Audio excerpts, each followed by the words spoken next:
Gracias a Dios por esta hermoso devocional que nos dirigió la hermana Alanis. Y ella compartía algo que Dios había puesto en mi corazón compartir. El mundo está rodeado hoy en día de muchos conflictos, situaciones a nuestro alrededor, pero la iglesia es la que está llamada a marcar la diferencia. Así que, amados hermanos, me gustaría que fuéramos al libro de Santiago, capítulo 1, para dar lectura a el verso 22. Y esta entonces es la segunda parte del mensaje del jueves anterior titulado El alma transformada. En el caso del creyente, es el mejor mensaje del evangelio. El alma transformada es el mejor mensaje del evangelio. Me gustaría entonces dar lectura a Santiago 1:22 y leemos la poderosa palabra del Señor para gloria del Padre, del Hijo y del Espíritu Santo. Amén. Pero sed hacedores de la palabra y no tan solamente oidores, engañándoos a vosotros mismos. ¿Pueden tomar asiento, amada iglesia? Así que estuvimos hablando el mensaje anterior de lo que es un alma transformada. Así que un alma transformada por el poderoso mensaje del evangelio, amada iglesia, es esa vida que puede testificar que en verdad esa persona está siendo gobernada en su corazón por la verdad que ha creído, o sea, por la verdad que hemos recibido de Dios. Y por consiguiente, si ha creído en su corazón y tiene la convicción de la verdad, la cual es revelación del Espíritu Santo, sus acciones van a reflejar esa transformación. Hoy estaba hablando yo con una persona creyente y me decía que la doctrina que había recibido no incluía una transformación. Yo le decía, me duele escuchar eso porque el evangelio es un ente transformador. Cada uno de nosotros, de los que estamos aquí, vinimos a Cristo con nuestras carencias, con nuestras necesidades, con nuestros puntos de vista, con nuestros patrones de pensamiento. Y eso era lo que conformaba nuestra vida antes de Cristo.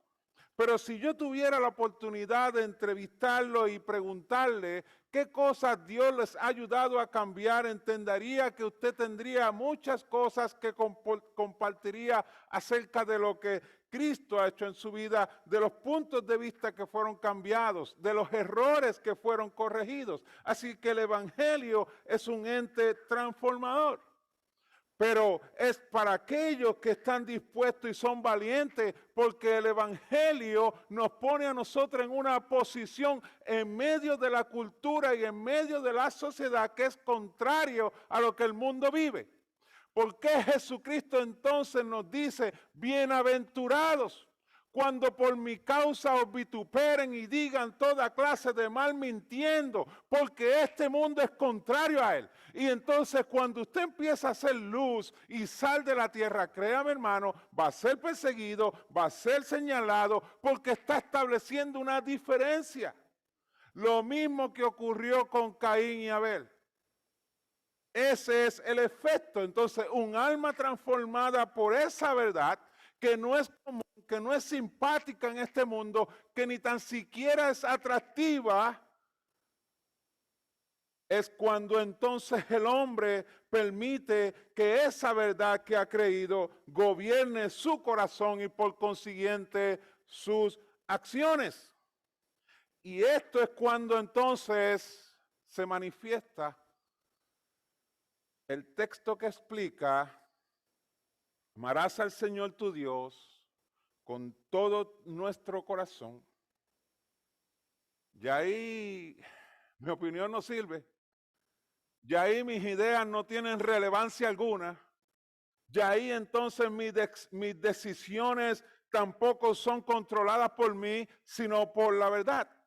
Entonces estaré amando a Dios con todo nuestro corazón, con toda tu alma y con toda tu mente. La pregunta que yo me hago, si yo no estoy amando a Dios con todo mi corazón, no estoy amando a Dios con toda mi alma, no estoy amando a Dios con toda mi mente, entonces, ¿a quién estoy amando de esa manera?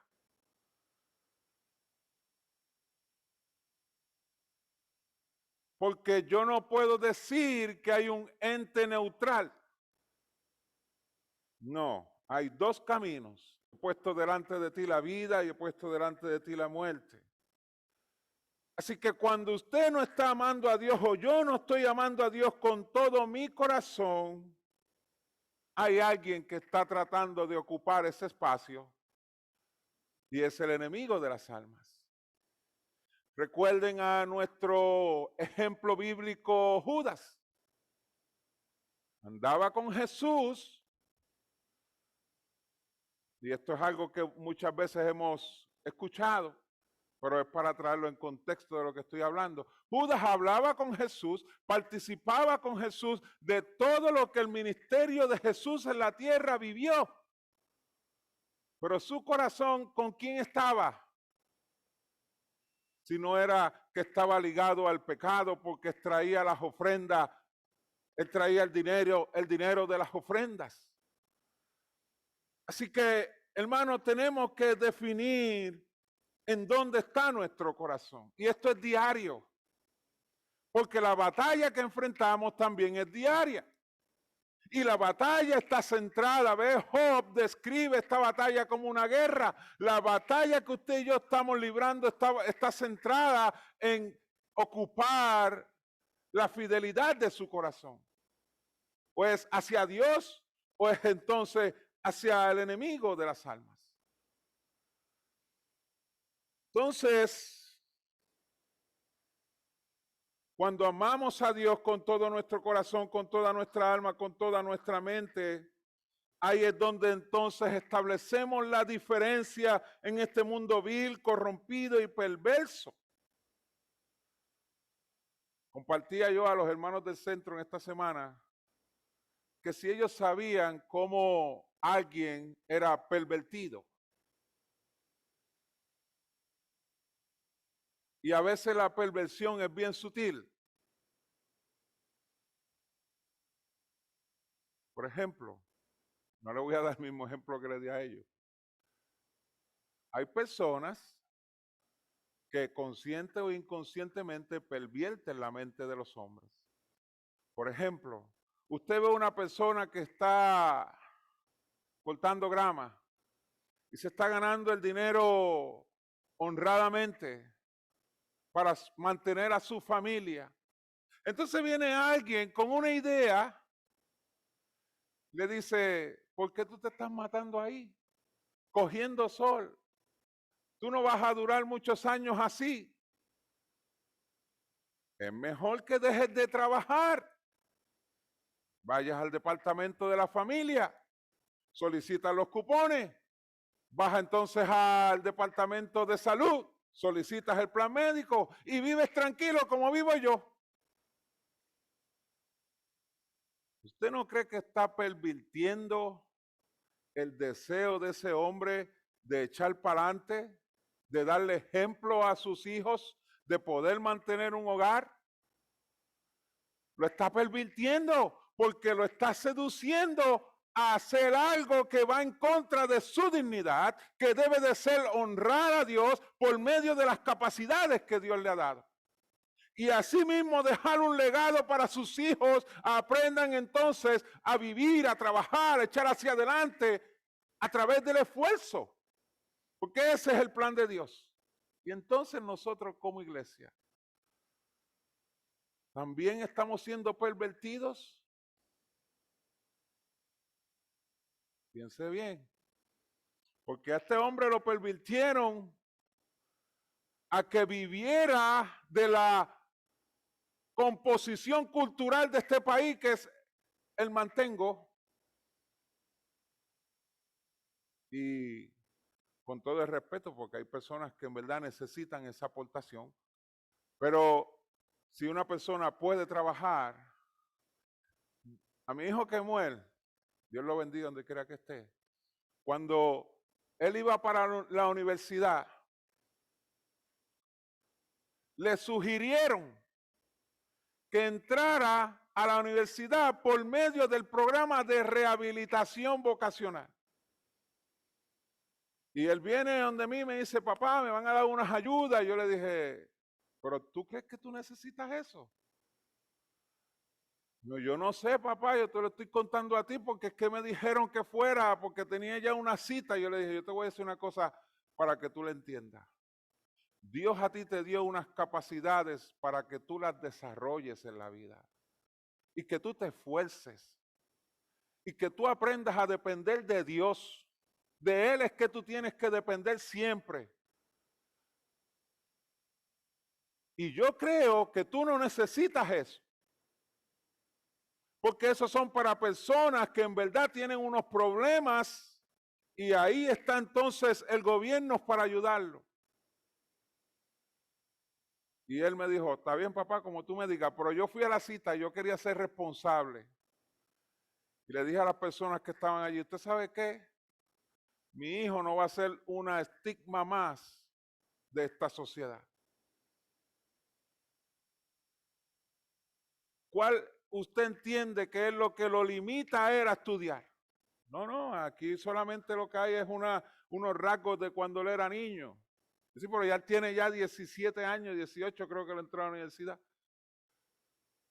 Y ya todo eso, gracias al Señor, Él lo ha superado.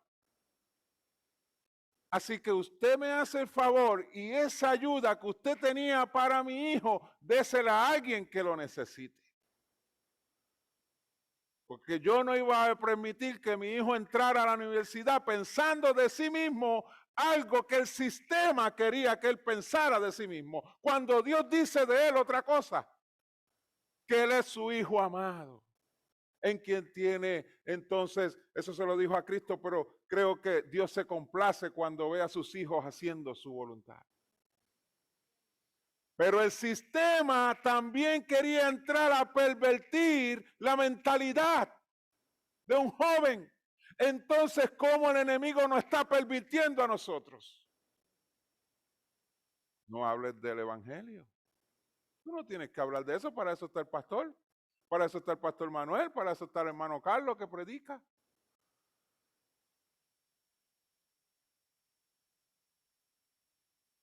Es verdad, ellos son los predicadores. Cuando la Biblia dice que hemos sido comisionados para predicar el evangelio, y eso le incluye a usted como iglesia.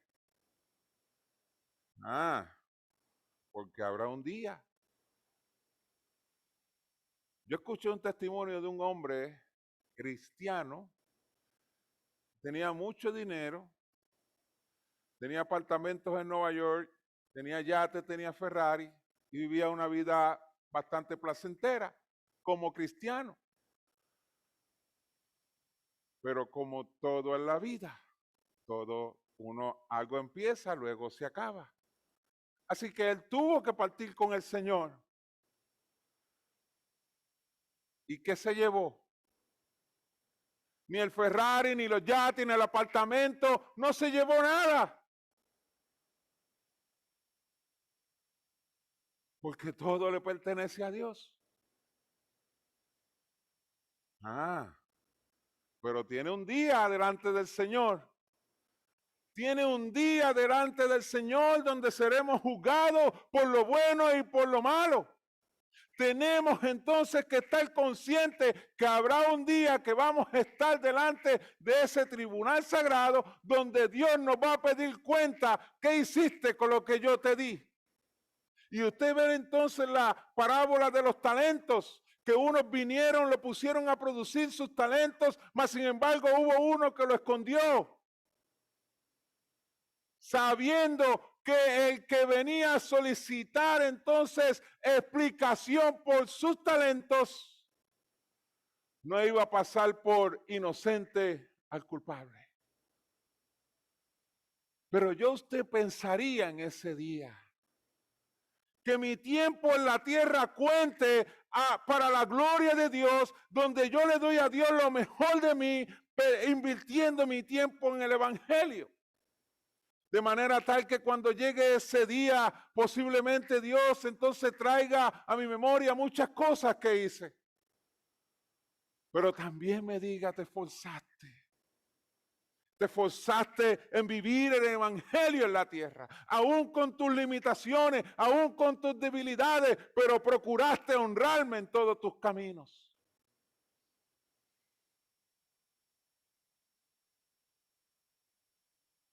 Esa vida transformada por el evangelio es la que puede testificar que gobierna un Cristo vivo en nuestros corazones y por consiguiente establece una diferencia en este mundo vil, corrompido y pervertido, amada iglesia. Y tenemos que cuidar nuestro corazón de no ser pervertido por el enemigo. Apartarnos de lo que debe ser nuestra pasión. Nuestra pasión debe ser Cristo en la tierra.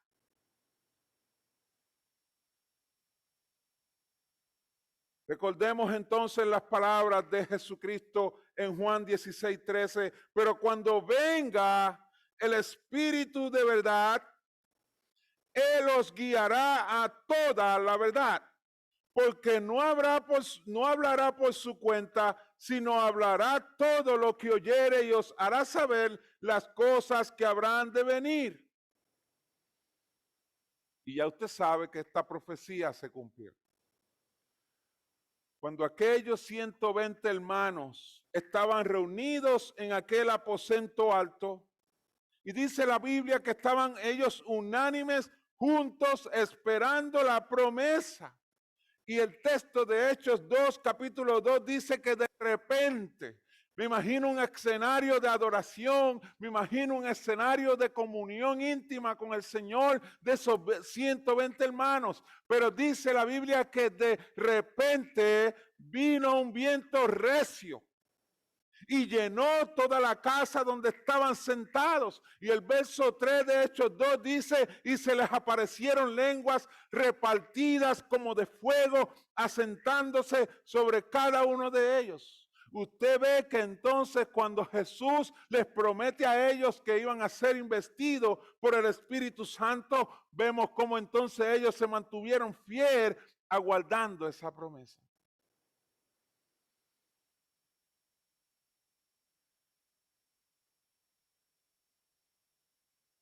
Usted sabe que, amada iglesia, hay algo que es bien importante que la iglesia entienda. Cuando usted le habla de Dios a alguna persona, usted no está solo hablándole de Dios. El Espíritu Santo lo está capacitando a usted. Porque si usted va a la Biblia, entonces ve a Pablo hablándole a aquella mujer que vendía cortinas o telas. Y dice la palabra de Dios que mientras Pablo le ministraba al Espíritu Santo, le traía convicción a ella de lo que estaba recibiendo. Así que cuando usted habla de parte de Dios, usted no está hablando en su lenguaje natural. Hay algo sobrenatural que está ocurriendo en ese momento. El Espíritu Santo lo está acompañando usted para que cuando usted hable se llene de la sabiduría de Dios. Y a veces tiene que hablar poco. Esta semana yo he tenido 2 experiencias. Para la gloria de Dios las quiero compartir con ustedes como iglesia. La primera, yo voy entrando a un centro comercial y me encuentro un joven que lo conozco desde la infancia. Y ese joven se me acerca y nos saludamos. Hacían años que yo no lo veía. Y compartimos breves palabras, como siempre, la palabra típica, oye, pero ¿qué es de tu vida? Y yo le dije, tengo que resaltar algo primero.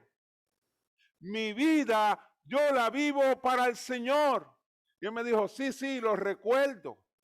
Y yo le dije a él, ¿tú sabes qué? A ti también Dios te está llamando. Y para sorpresa mía, él me dice, me alegra escuchar esas palabras. Y yo le dije, ¿por qué? Me dice, porque ayer yo estuve en la iglesia. Así que cuando usted tiene en su corazón el deseo de proclamar el evangelio, Dios va a poner gente en su camino.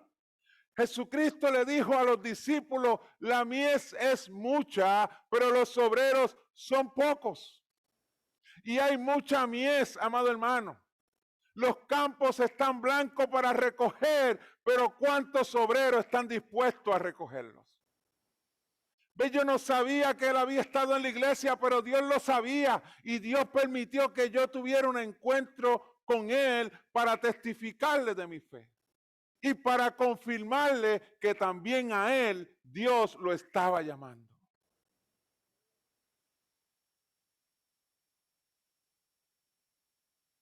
Y tan cercano como hoy, estoy hablando con un joven y le estoy hablando de Dios. Y él me dice, ¿usted sabe qué? Mire, yo ayer estuve toda la noche orando, toda la noche clamándole a Dios, porque yo tengo una necesidad de Dios terrible. Yo estuve en la iglesia, me aparté, pero yo quiero salir del mundo donde yo vivo. ¿Usted puede orar por mí? Y yo me olvidé de dónde yo estaba y yo comencé a orar por esa persona. Hermano, yo no estoy diciendo esto para ponerme en una stage o en una tarima o para yo ponerme en una posición, porque no es así. Yo estoy compartiendo esto para animarlo a usted de parte de Dios a que usted también sea un alma transformada por el evangelio y no solamente comparte las buenas nuevas de salvación, sino que también usted es una buena noticia, porque usted tiene un testimonio que hay gente que necesita escucharlo. Pero si nos quedamos callados, si entonces no somos valientes para ir y pregonar el evangelio, entonces podemos decir, ¿quién oirá si no hay quien les predique? Cuando hay una iglesia preparada para eso. Entonces, inmediatamente estos hombres que fueron investidos, dice la palabra, con lenguas de fuego, comenzaron a evangelizar a todos los que estaban allí reunidos. Y dice la palabra de Dios que les hablaban en sus propias lenguas. Por eso le dije que cuando usted habla de parte de Dios, el Espíritu Santo le acompaña. Ellos hablaban en sus propias lenguas conforme al Espíritu Santo les daban que hablasen. Así que esta misma promesa que Jesús le hizo a sus discípulos en aquel lugar santo donde descendió el Espíritu Santo, es también la misma promesa que le hace a la iglesia actual, que dice los guiará el Espíritu Santo a toda la verdad. Esta promesa Jesús la hace antes de su crucifixión, pero todavía hoy en el siglo XXI está vigente para usted, hermano, como iglesia del Señor. Por lo tanto, amados hermanos, lo que ocurrió en el aposento alto, donde todos estos hombres fueron llenos del Espíritu Santo, y ya usted ve que comenzaron a evangelizar. Esteban comenzó a predicar el evangelio con una fuerza terrible y aún con esa fuerza también fue martirizado por predicar la verdad, porque como les dije es contraria a este mundo, pero no podemos callarnos porque el mundo la necesita, aunque la resista.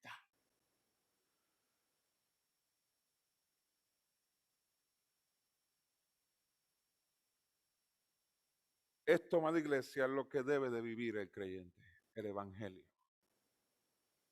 Una vida transformada. Debe ser lo que vivan las congregaciones cuando son dirigidas por el Espíritu Santo.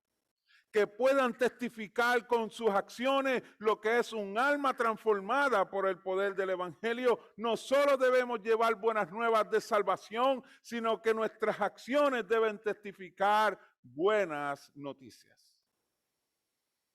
Han habido muchos testimonios en esta tierra, amados hermanos, pero Dios quiere que usted también sea uno de ellos.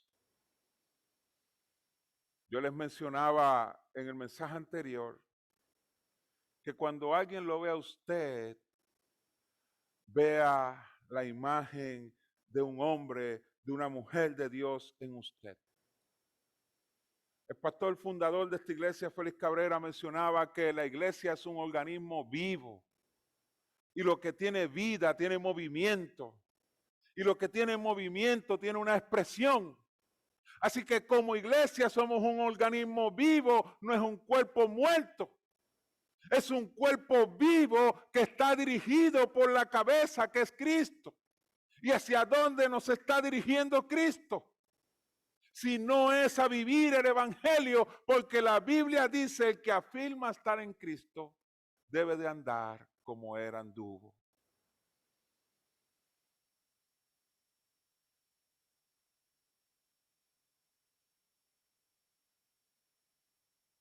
Considero que Dios se complace cuando sus hijos, que tenemos hijos, cuando sus esposos o esposas, cuando sus vecinos, sus familiares, los respetan por su fe.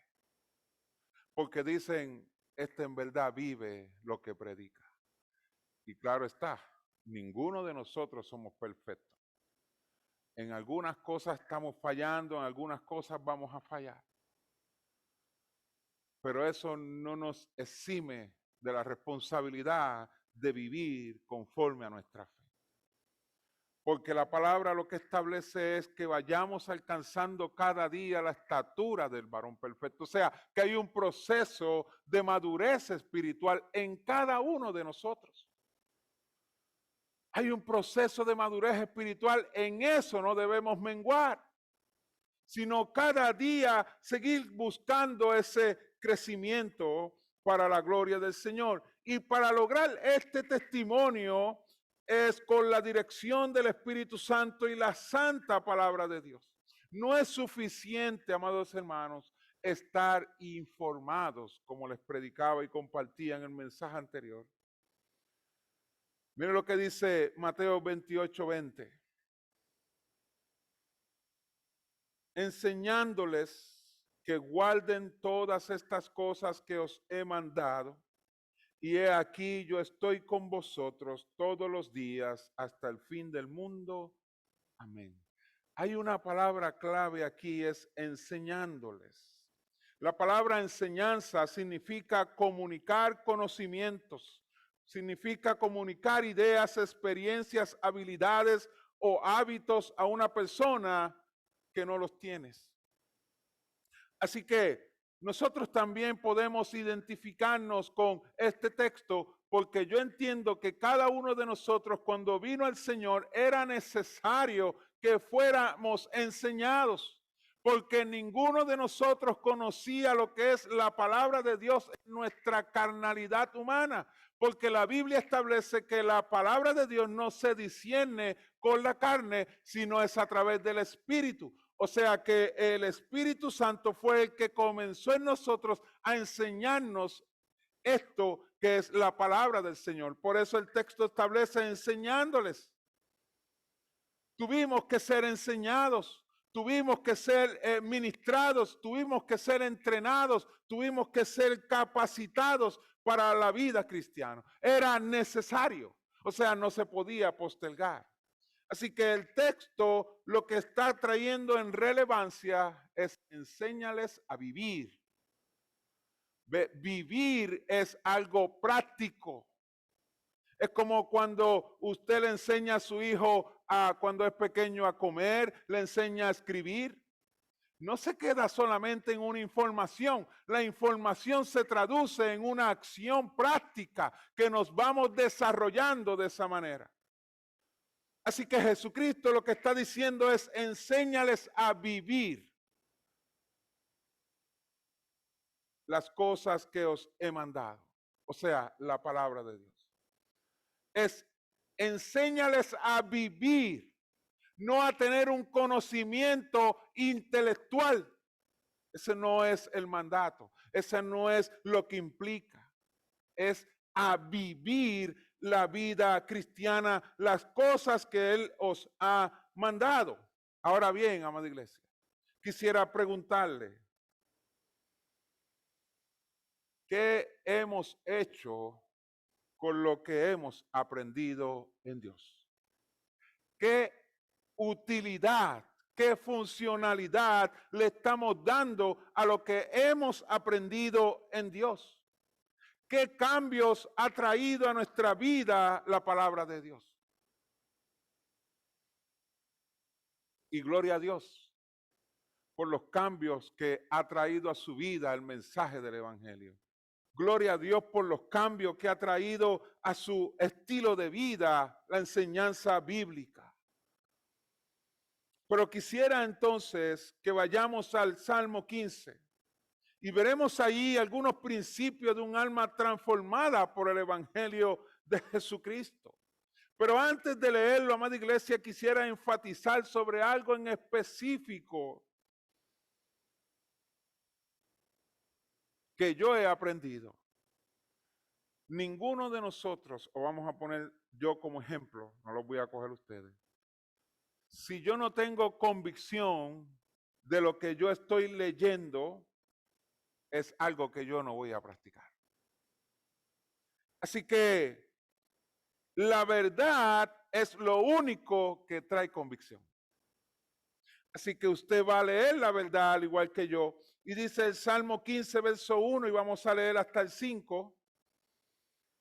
Jehová, ¿quién habitará en tu tabernáculo? Le pregunta el salmista a el Señor.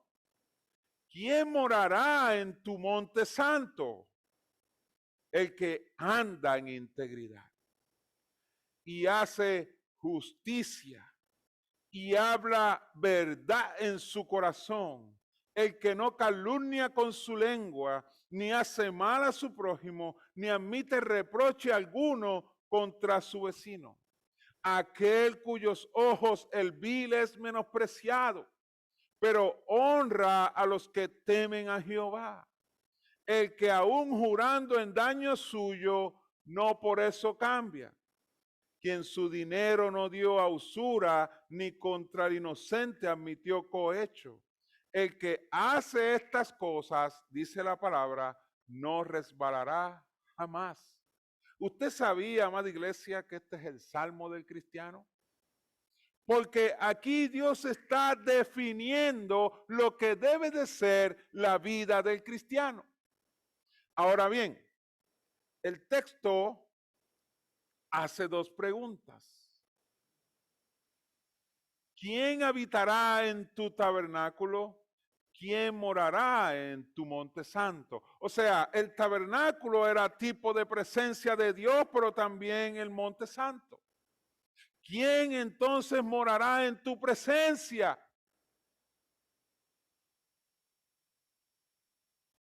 ¿Cuántos de nosotros, esto es reflexión, cuántos de nosotros nos podemos ver reflejados en este salmo? ¿Cuántos de nosotros podemos ver que nuestras acciones son conformes a este salmo? Y es solamente para reflexionar, amada iglesia.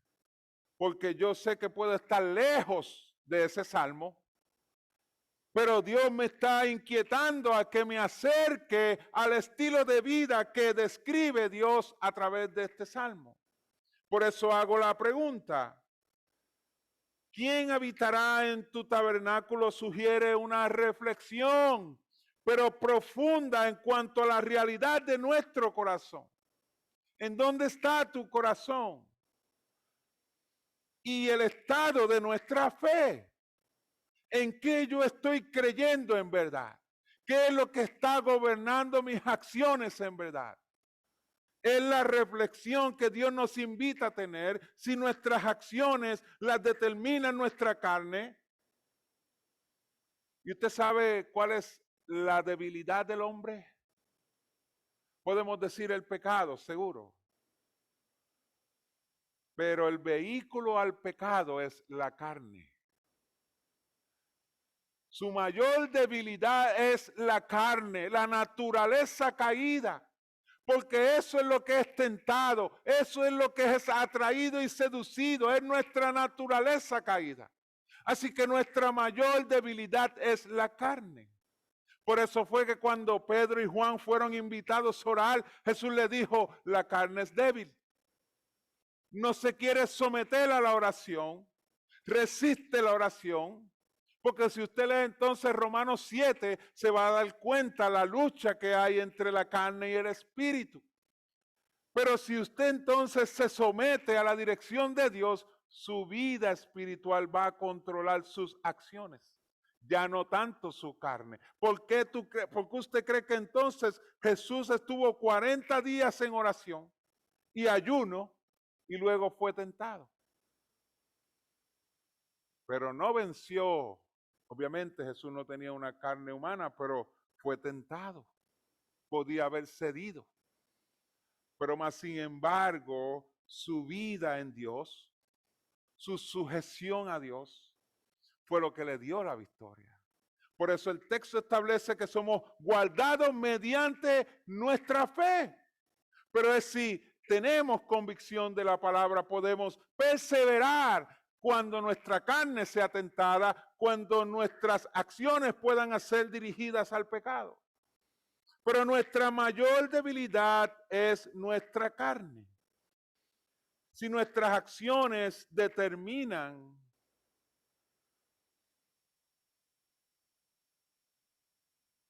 lo que queremos y no nuestra fe, obviamente la carne está ganando. Se supone que nuestras acciones sean determinadas por lo que creemos, por lo que hemos tenido convicción, por aquellas cosas que Dios dice que guardemos en nuestro corazón.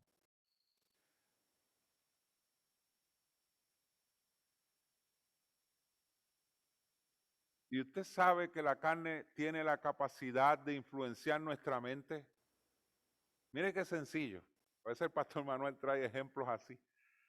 Pero hay personas que me han testificado a mí que han estado en su casa tranquilos, bien tranquilos, ya llegaron, hicieron todo lo que tenían que hacer.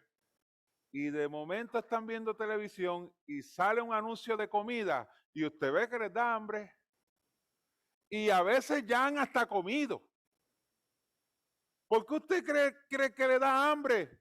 Si no es la carne influenciando la mente para que sea seducida a ir a hacer lo que la carne quiere.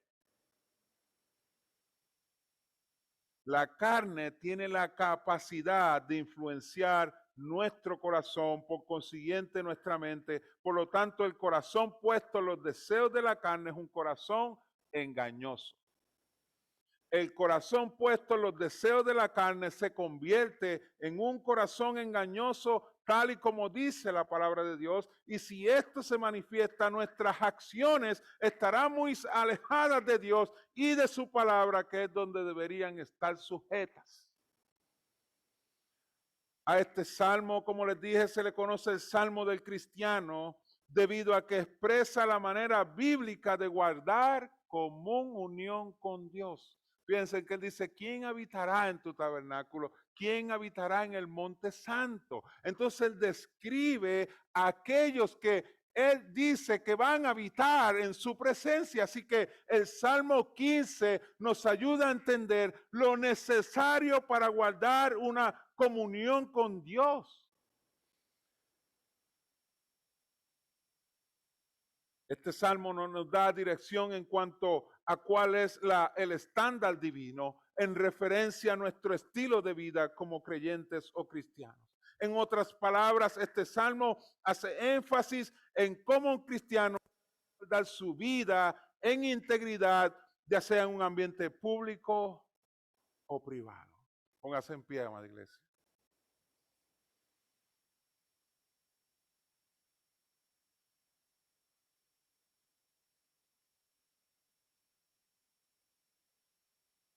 No es posible que ni usted ni yo nos podamos sostener delante de la presencia de Dios, como aplica este salmo, basándonos en nuestras capacidades o en nuestra propia fuerza. No es posible.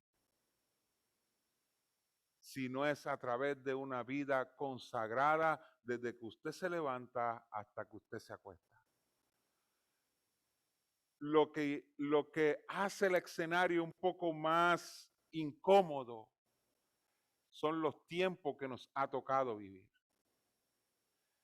Cuando el profeta Isaías dice en Isaías 5:20, hay de los que a lo malo dicen bueno y a lo bueno dicen malo. Cuando él dice eso, obviamente esa es parte de la conducta humana, pero yo creo que la moralidad del hombre se ha ido degradando al punto que estamos viviendo hoy. Que esto está hablando más fuerte, con más exclamación, a lo mejor de muchos tiempos anteriores al que nos ha tocado vivir. Consciente de eso, que estamos viviendo en un mundo que está tratando de pervertir aún hasta los niños desde que nacen, desde su vientre.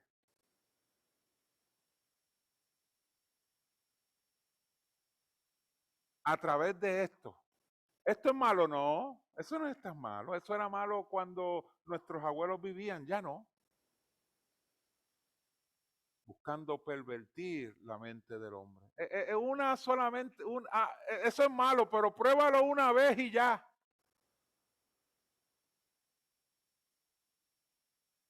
Tú no tienes que ir a la iglesia.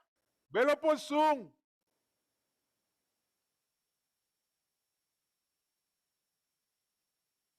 A ese punto. Vivir, como dice el Salmo 15, conscientes de lo que testifica y profetiza Isaías 5:20, que es lo que nos ha tocado vivir a nosotros más fuerte en este tiempo, va a requerir un alma transformada por el Evangelio, o sea, un alma gobernada por el Espíritu Santo de Dios. Oremos, iglesia. Señor y Padre Celestial, te damos gracias por este tiempo. Gracias porque estamos, Señor, interesados en lo que tú le dices a tu iglesia y en cómo tu iglesia debe de vivir, no importa los tiempos que vivamos, Señor. No dependemos de los tiempos ni de la actitud de la gente, sino de un Dios vivo que se encarnó, que dio su vida para transformar al hombre, libertarlos del pecado y que pudiera ese hombre y esa mujer testificar de un Cristo vivo que vino para salvar, sanar y libertar al hombre y testificar de las grandezas que Dios ha hecho en nuestras vidas. Ayúdanos a vivir el evangelio que tú nos modelaste.